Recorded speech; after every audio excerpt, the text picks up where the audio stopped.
Welcome to Mr. Hutchings History, where the past comes alive. Let's dive into today's story. Welcome to another deep dive.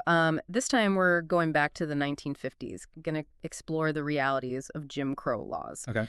A period I think many people assume is kind of ancient history, Right. but its legacy is something we're still dealing with today, and you've brought some really powerful sources to the table, so I'm ready to kind of get my hands dirty. How about you? Absolutely. And you know what's so fascinating about this era, what often gets overlooked, Yeah. is that we're not even talking about, some distant past, right? Right. This is the 1950s. This Yeah. is a time when America is positioning itself as, this beacon of democracy on the world stage. Right. Yet at home, you have these deeply discriminatory laws that are dictating every aspect of life for Black Americans. It's almost like this hidden undercurrent, right? Because on the surface you have this narrative of, progress and opportunity, Right. but bubbling beneath are these laws that are actively like stifling any chance of equality. Where do we even begin to unpack this? Well, to really understand Jim Crow in the 1950s, you almost have to rewind, go back to its origins in the post-Reconstruction South. Think of it as a reaction, a very deliberate pushback against any progress that was made during Reconstruction when formerly enslaved people were gaining some, political and social footing. So as the South began to rebuild after the Civil War, these laws were a way for kind of the white population to maintain their grip on power. Precisely. They were terrified of losing their place in the social hierarchy. Yeah. So they etched that fear into law. Wow. And they weren't subtle about it either. These laws, often referred to as pig laws or vagrancy laws, essentially criminalized everyday activities for Black Americans.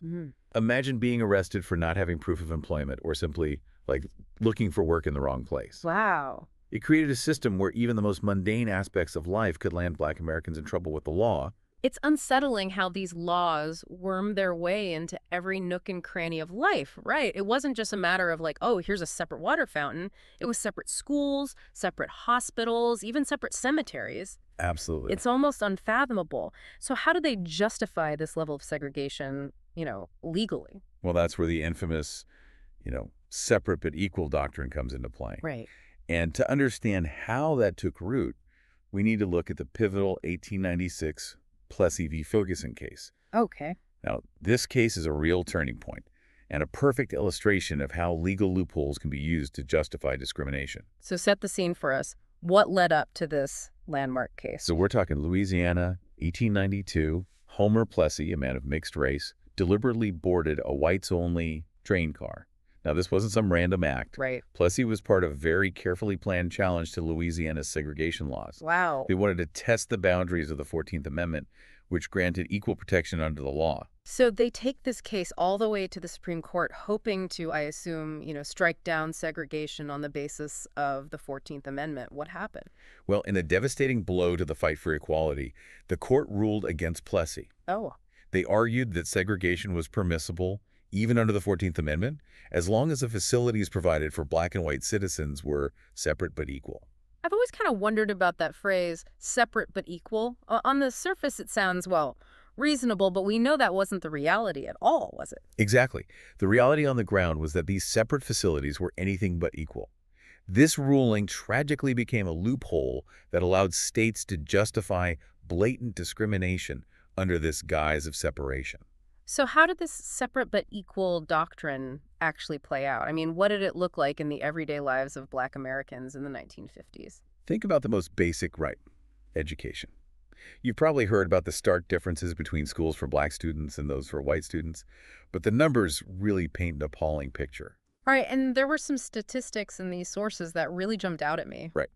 The U.S. Office of Education's own data from the 1950s shows that the South was spending about 3 times less on educating a Black student compared to a white student. 3 times? That's outrageous. What does that actually translate to in terms of, the quality of education? Imagine going to a school that's overcrowded, dilapidated, often lacking basic supplies. Right. Imagine learning from outdated textbooks, if you even have enough to go around, with limited access to, libraries or laboratories. Mm-hmm. That was the reality for many Black students under separate but equal. Yeah. Meanwhile, white schools were comparatively flourishing, receiving significantly more funding, resources, and opportunities.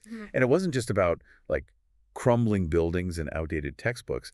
This disparity in funding, It directly translated to fewer teachers, larger class sizes, and limited access to specialized programs. Right. It's hard to overstate the impact that has on a child's ability to learn and thrive. Yeah, it's heartbreaking, really. When you start to connect the dots between this clear lack of investment in Black education and, well, I mean, the systemic disadvantages that we're still seeing today, were there any studies at the time that looked into the long-term effects of this kind of segregation on kids? You're absolutely right to hone in on that long-term impact. Yeah. And there were, in fact, studies that offered a glimpse into the psychological damage that was being inflicted on Black children. The Dull tests, conducted by psychologists Kenneth and Mamie Clark in the 1940s and continuing into the 50s, Right. offered a pretty stark illustration. They presented children with two dolls, identical except for skin color, and asked them questions like, which doll is the nice doll? Yeah. Or which doll is the bad doll? And this was during a time when, I mean, the segregation was the law of the land. What did those results show? Yeah. The results were incredibly disheartening.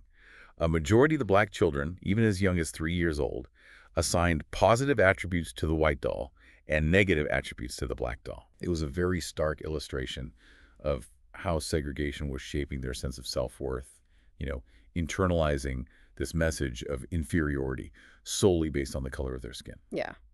Those findings, I mean, they must have been a really powerful argument in the fight to dismantle segregation. Did those studies gain any traction at the time? Absolutely. Hmm. The NAACP, which had been, waging legal battles against Jim Crow for decades, Right. recognized the significance of the Dole tests. They understood that this wasn't just about separate buildings or unequal funding. Right, yeah. It was about the insidious impact that segregation had on the hearts and minds of Black children. It's amazing to think about those lawyers and activists kind of chipping away at this giant system bit by bit. Did they have any, major victories along the way? They did. Okay. One of their most significant victories came with the Sweatt v. Painter case in 1950. The NAACP, under the leadership of Thurgood Marshall, who, as you may know, would later become the first African-American Supreme Court justice, challenged the separate but equal doctrine in higher education. They argued that the newly established law school for Black students at the University of Texas was, patently unequal to the prestigious, well-funded law school for white students. So this case, it wasn't just about the right to an education, but the quality of that education, right? Precisely. And that was Right. a crucial distinction. Yeah. The Supreme Court, in a landmark decision, sided with Hyman Sweatt, ruling that the separate law school for Black students was unconstitutional because it denied him access to, the same resources, reputation, and opportunities as his white counterparts. Wow. What a win. That must have sent, shockwaves to the Jim Crow South. It was a major crack in the foundation of separate but equal. The Sweatt v. Painter case really set the stage for what would become the most pivotal legal battle against segregation. Yeah. Thurgood Marshall, now armed with the evidence from the Dole tests and the precedent set by Sweatt v. Painter, argued that separate educational facilities were inherently unequal and inflicted lasting psychological harm on Black children, violating the 14th Amendment's guarantee of equal protection. And we all know how that turned out. A unanimous decision declaring segregation in public schools unconstitutional. Exactly. It's hard to imagine the courage it took for those lawyers and plaintiffs to challenge a system so deeply ingrained in society. It's incredible. Yeah. So even though Brown v. Board was this turning point, the fight for true equality didn't end there, right? Right. It didn't happen overnight. Yeah, and it makes you think about all the ripple effects of these laws. We've talked about the immediate impact on education, but what about the bigger picture? I mean, it's like you said, the legacy of Jim Crow, it's something we're still grappling with today. So even though Brown v. Board was this turning point, the fight for true equality didn't end there. It makes you think about all the ripple effects of these laws. We've talked about the immediate impact on education, but what about the bigger picture, It's impossible to overstate the damage Jim Crow inflicted, really. Yeah. Imagine, being denied a loan to buy a home because of your race. Yeah. Or being relegated to, the lowest paying jobs, Yep. trapped in a cycle of poverty. These laws, they created a system where opportunities were systematically denied. Yeah. And that has ramifications that stretch across generations, unfortunately. Yeah. It's like this deep-rooted tree of inequality, right? You can cut down the trunk, but those roots are still there, impacting everything from Right. wealth accumulation to, access to health care and so on. Exactly. And those disparities, unfortunately, continue to cast a shadow over American society. The fight for civil rights was and is about dismantling that entire system, those roots and branches, and creating a truly just and equitable society. This deep dive has been eye-opening, to say the least. We've covered a lot of ground, from the origins of Jim Crow to the landmark legal battles that chipped away at its foundations. Is there anything in particular that stands out to you from our conversation today?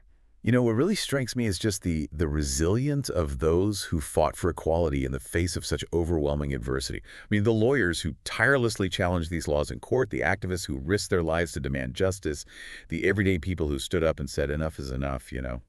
Their courage and determination are a testament to the enduring power of the human spirit. It's a powerful reminder that change doesn't happen overnight. It requires constant vigilance, education, and a commitment to dismantling these systems of oppression, no matter how deeply entrenched they may seem. As we reflect on the legacy of Jim Crow, it's not just about understanding the past, but about confronting the ways in which its legacy continues to shape the present. Right? What subtle forms of segregation or discrimination still exist around us, and how can we, in our own lives, be part of the solution? Those are the questions I hope you'll carry with you long after this deep dive ends. Thanks for listening to Mr. Hutchings' History. Keep exploring, and we'll see you next time.